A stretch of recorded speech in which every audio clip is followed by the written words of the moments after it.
everybody? Y'all from my IG at Cash Nasty, and we got a special video today, y'all. We got God level hunters, 10 insect predators with ingenious hunting skills. Now, you guys know, bro, I love nature, y'all. Like, I'm the type of person, bro, you know what I mean? Like, I sit there, I watch a roach have sex. Like, literally. Like, I remember growing up, I used to watch, you know, if you got roaches, you know, when they leave that big butt behind them, you know what I mean? You know, roaches, big butt, they leave it behind them, you know, because they, you know, it's their offspring. Bro, I be intrigued by this stuff, bro. You know what I mean? I'm from Louisiana, dog. Sometimes, dog, I used to have a mosquito. Bite me, I sit there and watch it, and, like, you can literally see, like, the butt of the mosquito, like, expanding and getting the blood. I don't know. It's weird, man.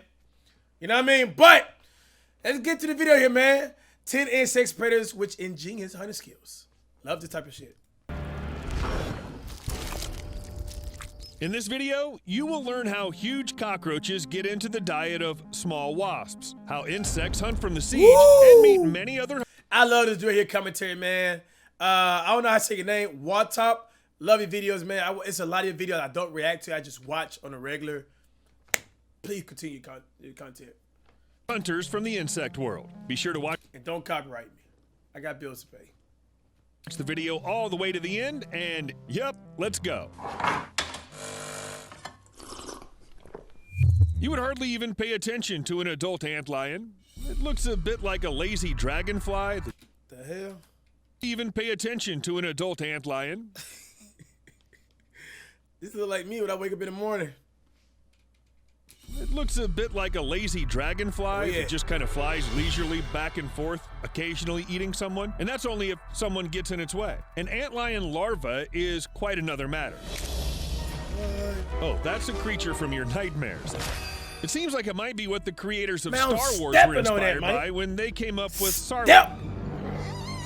Tell you, they're gonna meet my size 10 and a half, Jordan 11. Inside a sandfall and eats anyone who accidentally falls into it.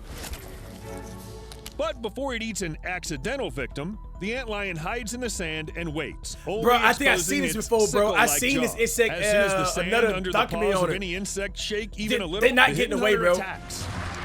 A huge amount of sand flies into the victim, and Yep. if that seems like It nothing throws- to you, it throws remember sands the on the dimensions. Sands like rocks to ants. The Try to get out, knockdown it's a victim wrap. collapses to the bottom. The predator's sickle jaws lock onto its body. The end. The seized prey is sucked into the sand, and the insatiable predator devours it. Small beetles and butterflies, caterpillars, ants, and other insects become victims of the antlion. Eventually, after having eaten enough, the larva transforms into an adult and frankly becomes like a school bully who then turns into a harmless loser. Nothing personal, buddy. Of course, no list of cool hunters from the insect world can do without spiders. There are several species of spiders, which not only wait when the potential dinner is caught up God, I think they come out of nowhere. Just man, I don't like sticky spiders. net, they literally sit in ambush in order to rush on the victim at the right moment. Bro, put that knife in his throat, man. Look Some at that. spiders live in pipes, while others dig deep burrows and then cover the entrances with sort of a hatch made of soil, plants, and spider webs. It blends into the background and stays closed, or ajar most of the time, until an insect, which is on the spider's menu, is nearby. Then it jumps out at high speed, grabs its prey, and drags it back to its burrow to share with its family. And all this in a fraction of a second. Just By like the way, that. The females of such spiders spend their whole lives in burrows and can live up to 20 years. Males, as usual, aren't lucky. They have to wander in search of females, and this, of course, doesn't just like nature. The males are, I mean, just like humans. It's nature, bro. You know what I mean? Gotta be chasing that ass, man, and get lost in the sauce, man, and whoop, there goes something else come scoop you up. Why you trying to go scoop her up? contribute to a long life. And you know what else doesn't contribute to a long life? When something jumps out at you out of a hole. Damn it. See it, so I'm not scared. Honestly, it's just a living screamer. However, not only spiders with hatches know how to cleverly hide the entrance to their dwellings, tree ants of the Cephalotus species don't ambush anyone. My head, at least it seems like it. But bro, this shit look disgusting. they have a cast of soldiers with a flattened head, which allows them to close the entrances to the nest with it like a cork. Just think about it. Evolution has specifically created flat-headed ants to serve as doorways. Amazing. But back to the hunters, because next up, caterpillars. Most of them feed on leaves, meaning they are considered herbivores, but not this one. The Hawaiian Eupathecia caterpillar eats other living things. It's probably because of the isolation of Hawaii. There were no insect predators here early on, so the niche was occupied by Eupathecia. However, in order to get its own food, it had to get clever and evolve. Its hind legs have changed so that the caterpillar can cling to the edge or median veins of leaves, twigs, and other surfaces. On the other hand, the forelegs have evolved to grab and hold its prey. The caterpillar stays as still as a branch or stalk and waits for insects to come within striking distance, and then it needs only a momentary attack. And there, one insect is already devouring the other with an appetite. Disguise is of course really cool, but what about real zombies? I'm not kidding. The ones that are no longer alive but not yet dead. It does happen in the wild world, and the emerald cockroach wasp is responsible for the zombification. That thing This like is a a very holographic beautiful roach, yet man. incredibly deadly insect that could very well be the hero of a horror movie if it were bigger. Emerald wasps rarely grow larger than 2 centimeters, but they prey on cockroaches, which are much larger. Fighting them in a fair fight is simply unrealistic, so the wasps do things differently and zombify the enemy. A couple of bites is enough to partially paralyze the victim, but so that it retains the ability to move only under control. Then all is really easy. The wasp takes the cockroach by its antenna and leads it to its burrow. Robin, take it. He's yours. Bro, what has evolution There it lays done? eggs on its abdomen and leaves it there for a while. The emerging larva use the cockroach as food, pupates, and then the adult wasp gets out. The cycle repeats.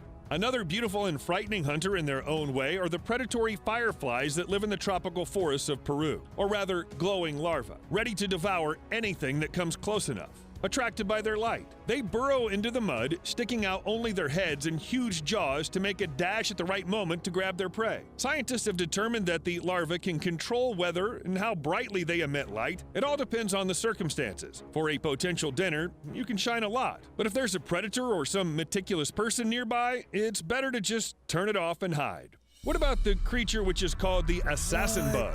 Okay, that's something I just couldn't miss, especially since the name is That's why like flies and stuff be attracted to light. You ever had like been outside, got a carport, you put lights on, bro, they just run into it like stupid idiots. Bro, Mother Nature is amazing. It's a beautiful thing to see, bro. absolutely justified. These little predators are almost everywhere, and if insects could feel fear, they would definitely freak out at the mere mention of the assassin bug. Well, it'd seem, well, what's wrong with them? Funny bugs? Long nose? Oh, it's not just a nose, but a formidable weapon and feeding device at the same time. The assassin bugs are the masters of stealthy killing in the insect world. What?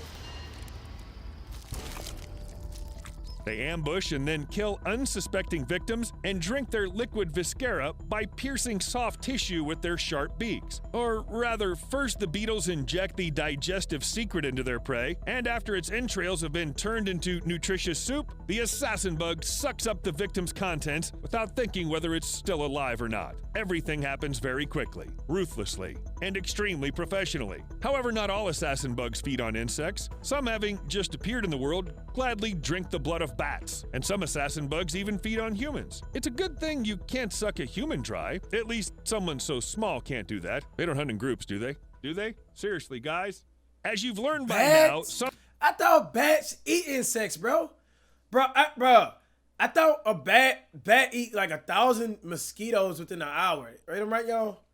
Look it up for insects me. don't acquire their hunting skills as adults. Some manage to become dangerous hunters as soon as they're born. Epomus beetles can be considered hereditary amphibian killers who begin their violent journey as larvae. Such a larva forces a frog to attack it, and when it attacks, it wounds it and damages its leg tendons so that the victim can't escape. Even if the amphibian manages to swallow Epomus, no good will come of it. The insect is not digested anyway, and in the end, the amphibian will have to spit it out. If the larva that attacked is in the early stages of development, the frog still has a chance to escape alive. If the larva...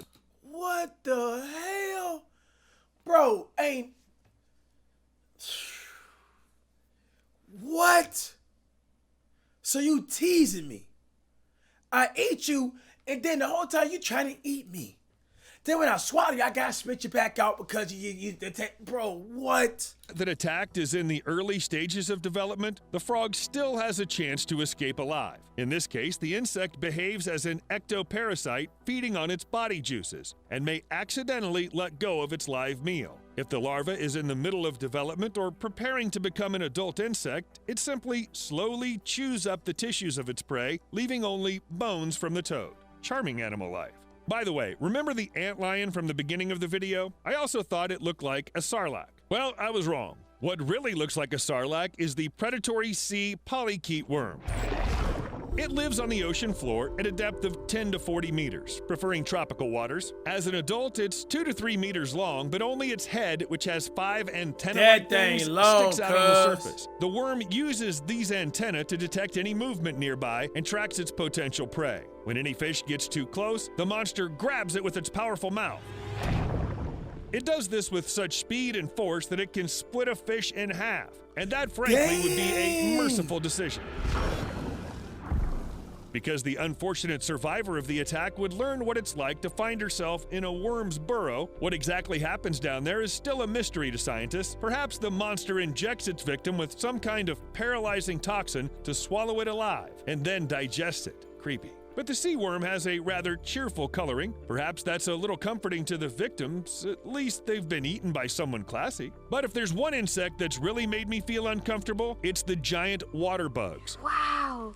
I hate water bugs, bro. Like down in Louisiana, bro, you get them all the time in your pools, bro. But them things don't even care if you got chlorine in there, man. Them things will hop in there and they bite people, bro. Like, I'm not sure the snake can win this one, but this is horrifying. They're found all over the world and have a total of about 150 genera. The largest live in South America and can grow up to 10 to 15 centimeters. What's really frightening, though? Not their size or even the fact that we're talking about water bugs, which aren't pleasant creatures at all. These insects are insidious and skilled predators, hunting from ambush. Their thick, curved front legs with hooks on the ends are able to grab and hold quite a large prey. And it's not just about insects. Giant water bugs gladly hunt fish, frogs, and even snakes. They grab their prey, stick their sharp proboscis into it, and inject their saliva with a paralyzing effect into the body. It also contains digestive enzymes, which very quickly turn the victim's internal organs into a mushy mass. Kind of like a snake smoothie. Bro. All right, that's disgusting. But water bugs suck it up with an appetite. Hope you guys enjoyed the video, man. Wow. Interesting, bro. Got what's some more? Leave down below in the comments, man. We out here. Everybody, bye!